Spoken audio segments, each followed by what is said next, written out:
Mr. Paul, the renewing of the protection order, the minute order. You actually didn't have civil jurisdiction to renew it because you could not legally separate us.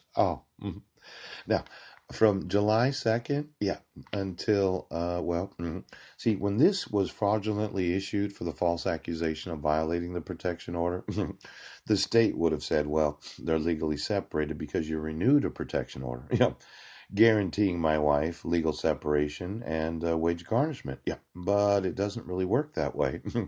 Since it was a fraud at the time of the issuing of it, pooch, I was found not guilty. Yes, you didn't wait for the verdict and you didn't contact the Superior Court of Guam. Ouch!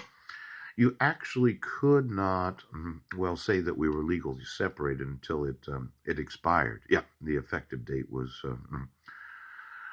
July 6th of 2013.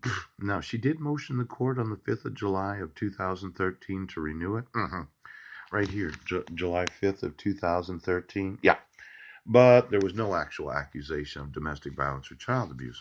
See, you had to have a new accusation to be able to issue a civil protection order, yes, for family violence, child abuse, and assault, because the actual arrest did not allow for legal separation from the time of the arrest for the residents on Guam until, yes, the expungement. But since you'd already issued the protection order, it was fraudulent. Pooch!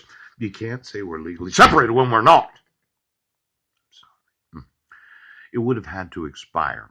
And then she would have had to accuse me of domestic violence, child abuse, and assault. Yes.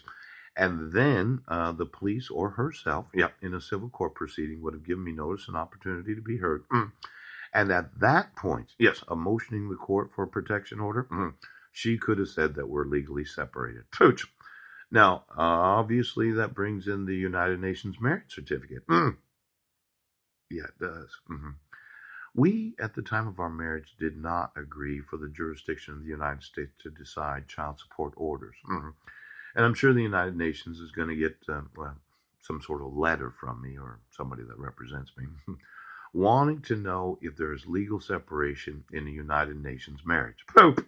Now, for all the refugees that have these, the 492 in the year 2000, they would say, well, we're legally separated. And the United Nations would probably say, no, you're not.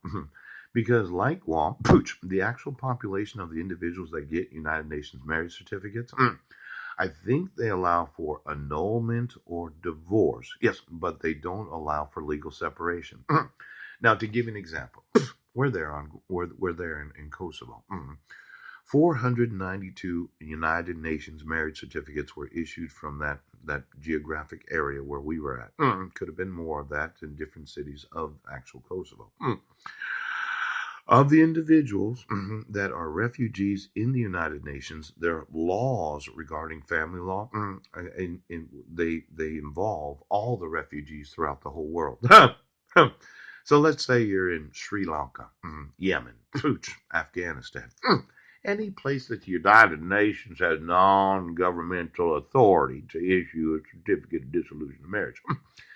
A lot of these that live in the refugee huts, tents, and locations, where they're like, no, we want to get married, we really do, and then they go back to the guy that issued the certificate of marriage.